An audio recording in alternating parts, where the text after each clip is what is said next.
Hey pioneers, and welcome back. This will be the beginning of one of the biggest project I've ever made. And where does this come from? I was over here on top of my world admiring everything we've done so far, and I noticed one problem. I'm running out of desert. Of course, there's still space, but I used most of it, and there are still a lot of things I want to do before I finish the game, so I decided let's tackle the biggest one, the one that's going to take the most amount of space, because we are running out of it. So I decided that we will finish our nuclear power plant. Right now it's sinking the plutonium fuel rods, and I want to burn them, do Ficsonium fuel rods and burn them. And if the first nuclear power plant took this space, I'm suspecting that what I'm going to do might take up even more. I decided I'm going to do something different and explain more in detail my design process, because it's something I've never done in my channel. But if you think this is boring, please let me know. Hey, Nico, never do that ever again. And I won't. But I think that because of this project is this big, it was worthwhile explaining how I designed what I designed.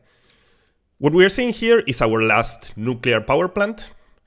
And these are the plutonium fuel rods that we were doing. So I decided, well, let's divide just a little bit to take to a dimensional depot, because I want to automate every single automatable item in the game. And the rest, this 4.85, that actually has more decimals, this will be the input of our power plants. So then we go to the actual design. I'm designing it differently on a way that I think it's pretty useful. When you start with huge projects, it's really easy to get overwhelmed, to get burnt out, to get absolutely lost. So through the design itself, I'm dividing this whole power plant into smaller chunks that you can build the whole project, power it on, test it, dance a little bit, and then move to the other one. This main page would be the main power plant, everything that deals with radioactivity, because I want to have all of the radioactivity contained in one place, and the rest of the factory can be whatever I want. So you can see that it's not that big, it's only these machines. Of course, they are big machines, but that's that. You don't have to worry about anything else. Here we have the input. This comes from the other power plant, and then the reactors all the way up to Ficsonium. And then we have secondary factories. For example, let's move to this one. That's easy. Over here we are doing our trigons. But we have this strange module. This is an input. What does that mean? Throughout all of these videos, I've been always doing spare materials, and I'm going to be really aggressive into using them. I'm going to deplete all of my resources because I don't want this factory to be that big. So for example, I already have 760 Ficsonium trigons, so I will bring those from another factory, and I will only have to craft the difference, 210. Unfortunately, Modeler doesn't give you a good way of representing this, a black box that generates materials, because if, for example, you do an outpost, you're not allowed to limit the amount of materials, and I need to be able to limit it. So yeah, this is not an actual machine. I don't need these ingots. This represents that 760 are coming from somewhere else. And you can notice because it's not connected to anything. Everything I've done, it's always connected to something else. So well, this is a tiny factory that you can build, power on, and rejoice. Then it starts getting more complicated. For example, electromagnetic control rods. This still is a small factory, it has more machines, and you will start noticing dimensional depots. As I said before, I'm going to automate every automatable item, and I'm missing the most basic ones, because I didn't have this objective from the start. So well, just a little bit of Caterium will go to a dimensional depot, and then this is the rest of the factory. Why 64 will come up, I'll explain that further on. Then we have, well, over here, another factory that's making silica and quartz crystals. And here you can see a dimensional depot, and you can always see a sink. As I needed silica and quartz crystals, I decided to craft more than what I needed. So the sink represents an output to a factory, and this represents something that is actually going to a dimensional depot. So to come up with these numbers, I simply, as you can see, we have 600 quartz, and these two would be 1200. It's a pure node and a normal node. I checked in the map, I had two nodes, so I decided, well, let's do as much as we can with them. Some will go to the power plant, and the rest will be there for the future. And then we get to this huge segment of the factory that, well, we can see again, this is an input, so we won't be doing those dark matter crystals. We can also see that I'm doing way more singularity cells that I need. I calculated and I think that 15 should be enough for me to finish the game. 5 for the space elevator part and then for teleporters. So I'm doing all of the ones I'm going to be doing on this game. 15 will go to the future, 48 goes for the rest of the factory. Then you can also see that I'm doing some package oil. This is another material that I was missing. And to choose the numbers, here I needed 285 oil. So I said, well, we'll use 300. So this is the difference. Now we go to this module over here. Again, this is an input. This is another input. Here we are automating some basic materials. We go to a fuse modular frame factory. That, again, all of these are small factories that you can easily finish.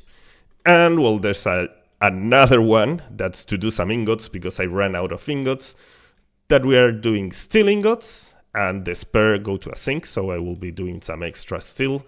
And aluminum ingots, and I'm doing some extra aluminum ingots. Now here, I did something silly. Every time I've been doing aluminum ingots, I do it with the same recipe. I never did alumina solution, because it's easier for me the others. But well, as I never did it, I never automated those materials. So I'm going to do some extra to do some packaged alumina solution. That's a material I don't have. And some batteries. That's also a material that I don't have. So we are doing a nuclear power plant that also creates batteries. And finally, to check the numbers, because we can't trust the input that the game tells you, because, for example, it will consider this an input, and that's not. So what I end up doing is connecting every real input over here to an outpost that it doesn't do anything. It's just to check how many copper I need, how many iron. For example, we see here that it's exactly 300 oil. We see that it's exactly 1800 quartz. And we also see 600 caterium. That's why I was throwing 64 over here, because that was the difference to 600. So all in all, I already planned where the materials are coming from. I'm using a lot of materials I already have. And each of these projects is manageable. It's not that scary. So where do we start? I honestly wanted to start over here, but this module requires silica, and this factory is doing silica. So you better start by the outposts that don't require another one, so you can start turning on as you do this stuff. So we will start by this one. We only require raw quartz, limestone, and water. We are going to get all of that from the world, and we will be doing a lot of silica and a lot of quartz crystals. Let's go. So we break out this factory into a smaller factory. Let's just focus about the quartz for the time being. We need a total of 1800, and this was not by accident, because this is all of the quartz available. There's barely any, but we have over here a normal and a pure one. So let's extend the railway over here, grab all of these raw quartz, and I guess that we could be doing this segment of the factory over the south. There's at least some space over there. I already set up the raw quartz trail line that it goes through this mountain in a really cool way. Anyway, it can barely make it uphill. I should have tested that before. When it reaches the top, it's at like 10 kilometers per hour, but it's enough. It can make it. So let's go and check the station. This is one of the big trains, meaning 6 wagons. And we had 2 miners, so we have to divide these 2 belts between those 6 wagons. Now, as usual, I always do this in train stations, either if they are loading or unloading. For each station, I place an industrial storage container, connecting 2 belts to the station, the fastest belts you have, and only one to the other side. That can be any speed. This is for the cases like this one right now, that as it's loading, these belts stop, and that might bring problems. By doing this, you make sure that nothing will ever go wrong. Then to divide 2 belts into 6, I did a belt balancer. Let me first explain you what I did and then why I could have done it easier. But, well, the formula that will always help you to do belt balancer is each of your inputs, in this case 2, divided by the amount of outputs you have, 6. So you can see it's one on top of the other. This is exactly the same. And you can see that's being divided by 2 and then divided by 3. So we already have 6 belts out of each of our inputs. And then the only thing you have to do is merge those groups. So over here we have our tiny mergers, and with that we created our 6 lines. Now, how do I create these super compact mergers? You have to, let's suppose I want to merge to the right, nudge it 3 times to the opposite side. I know it looks weird, but it works. Then create a belt from the one that's on the top to the one that's on the bottom. Dismantle that merger, and now create a merger on the belt. On the lift, I mean. And there you get a super compact merger. If you didn't do that, you would get something like that. That's also not bad, but it's bigger. You would get something like that.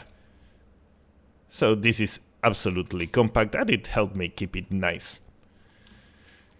Now, why is this absolutely useless? Well, not useless, but it could have been done easier. This is not any belts. We have exactly 600 and 1200. And each one of these is giving us 300, because 1800 divided by 6 is 300. So I could have simply divided that belt by 2, get 2 of 300s, and divide that belt by 4, and get 4 of 300. And none of this would have been necessary. I realized the moment I finished building everything. I was in autopilot, and when I'm in autopilot, I build balancers. But well, it's working, and we can see that each one of them is receiving exactly 300. Now let's go to the desert. On the desert, I forked this train line and built that station that's in the southern part of my mega factory. Let's go and check it out. As usual, 6 stations, 6 containers, always connecting 2 bolts to the station of the max speed, and only 1 output of any speed. It doesn't care. Well, depending on what you need. For the moment, I'm taking them all down, and we have this segment. Now, these blocks of 4, priority merger, splitter, merger, and splitter, this is a belt limiter. That's limiting the belt to exactly 300. So we had 300 per station, and now the output speed is 300. So not only we have the quantity we wanted, we also have the speed we wanted. And all of the stations go to a limiter. So for example, we can see that we have 300 and 300, and we are merging into a line of 600 because, oh, I don't have modeler on. We needed 600 for this module. And then the rest we needed 1195 and 5. So the one on the very end, after the limiter, goes to this balancer. And this balancer is dividing 295 to one side and 5 to the other. We can see that over there we have 5. That is going to go to a container, dimensional depot, and to, when it's full, to a sink. And all of the rest get merged into an extra belt that ends up giving us our 1195. So by using these limiters, we now have materials that are coming exactly the same way as if this was a miner. They are always constant. We have the 600 over there. It doesn't matter on what place the train is, we will always have a constant flow of materials. And that helps. Now let's talk limestone. For our limestone, we need exactly 2000. And here you could go 2 ways, the responsible way or the easy one.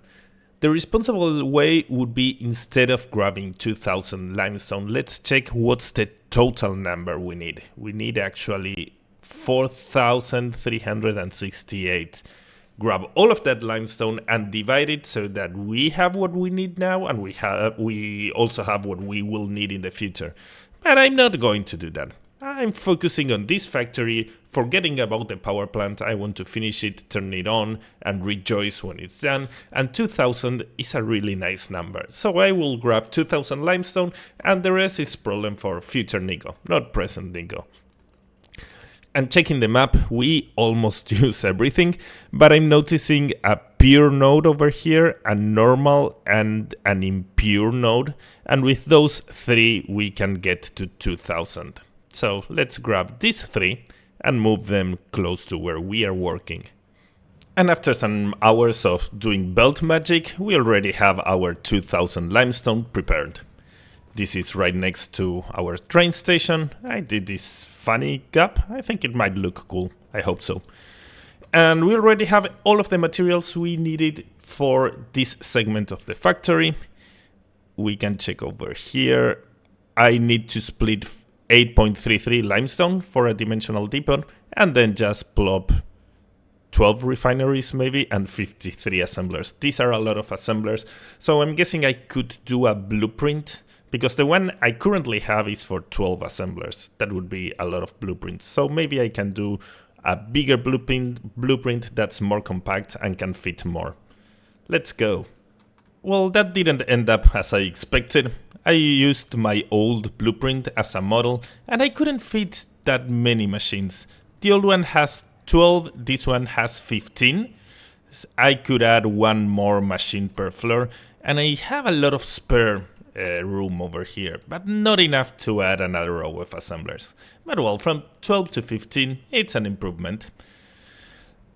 Now, as we have 5 assemblers per floor, all of this is load balanced. This means 3 load balancers with feedback, well, 6. So each floor, this is a feedback loop, that's a feedback loop, and each floor has one of them. It was fun to build. Then you might be worried when you have a load balancer with feedback, the input speed is limited. But in this case, it isn't, because the first thing the materials do is get split into 3, going to the 3 floors. So here you will always have 1/3 of whatever you are sending. So there will be no problems with speed. Then everything is connected to a power grid. And the outputs, I decided not to merge them, so each floor has its own output, because there are some recipes, for example, quick wire, that expands a lot. You are throwing 37 and you get 90. So I didn't want to bottleneck all of the outputs in. Maybe you can merge them later, or you can use it as it is. This blueprint will be in my repo. So well, now let's use it. There we have it. I ended up plopping 4 blueprints. That gives us 60 assemblers, so they are slightly underclocked. Now let's do a brief showcase of the logistics. We had prepared 2 belts, one with 1200 limestone and the other one with 800. So the first thing I'm doing is from the 800 line, I'm taking a little bit, 8.333, because this was meant for a dimensional depot. It's already an output. And whenever these guys get absolutely filled up, there's a smart splitter that will send the overflow to the sink that's over there. So I'm using it for 2 materials, saving power. Now, that gives us 2 belts that have different amount of materials, and we need to equally spread them to 4 blueprints. So a normal load balancer won't help. In this case, we need a belt balancer, like the one I did in the train station, but this one is justified. Each of the belts, we are dividing them by 4, and then we remerge them in pairs. That gives us these 4 limestone belts that are marching to their death.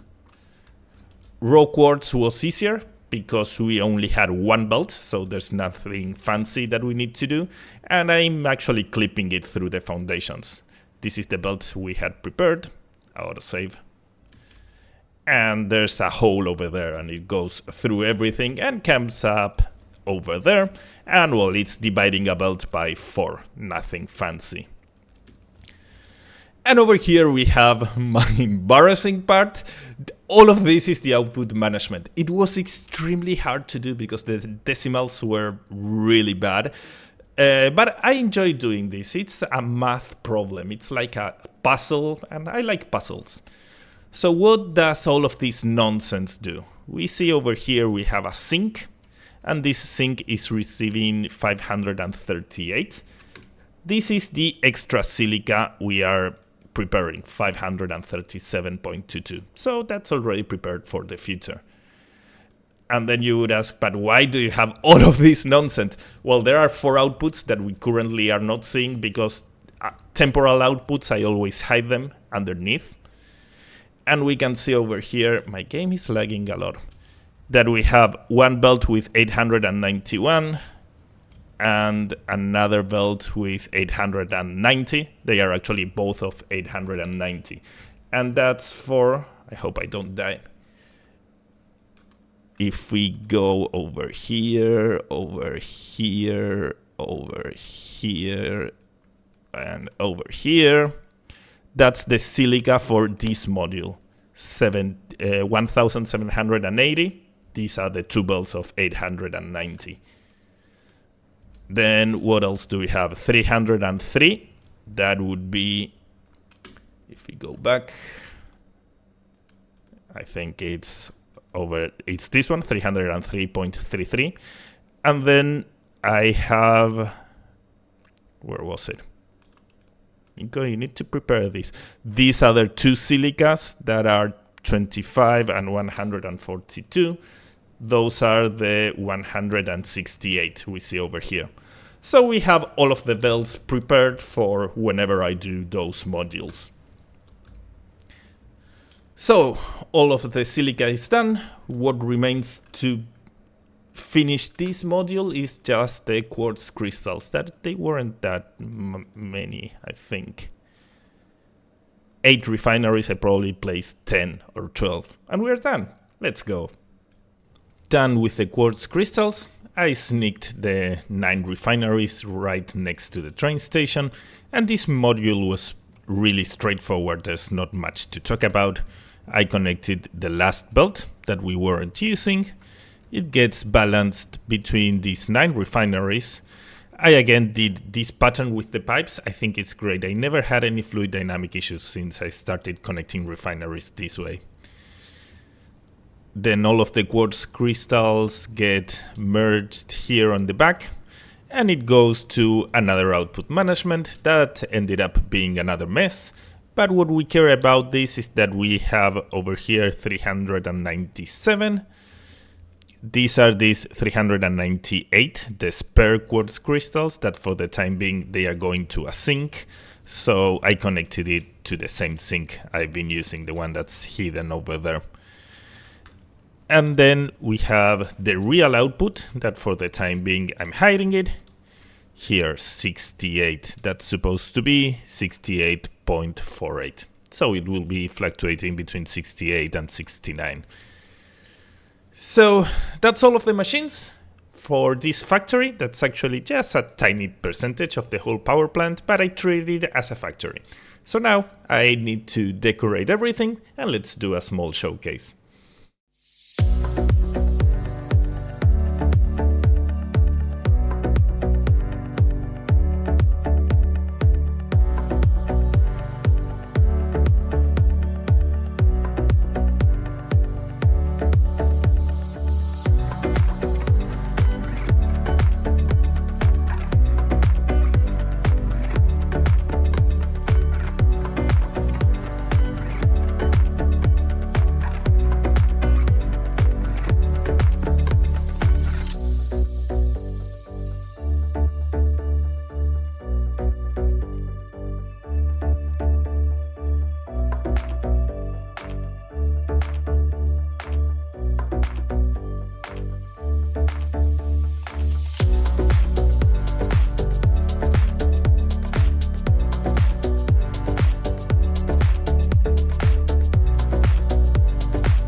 And there we have it. We have all of our silica, all of our quartz crystals.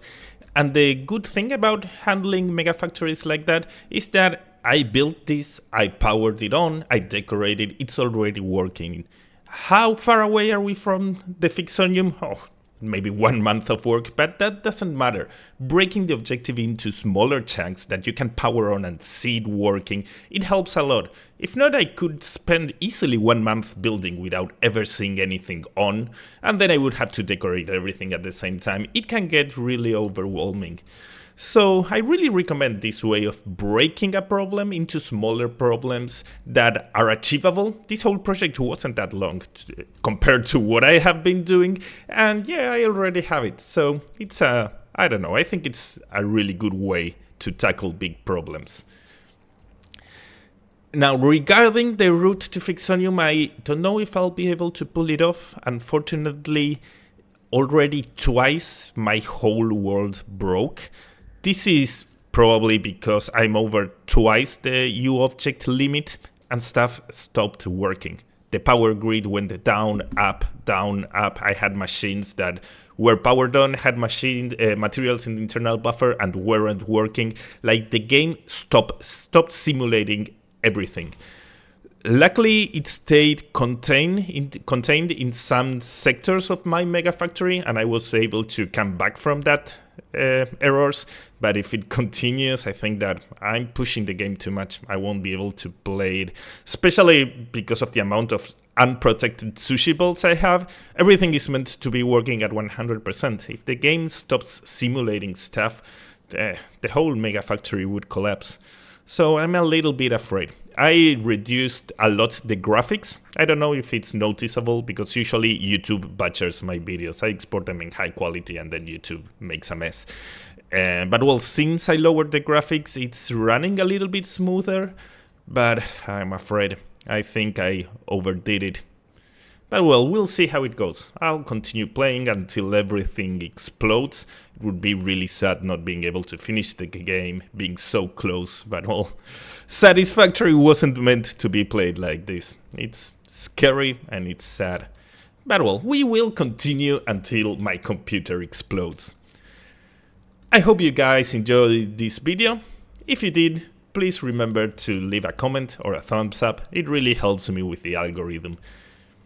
I hope you guys had a nice week, and I'll see you on the next one.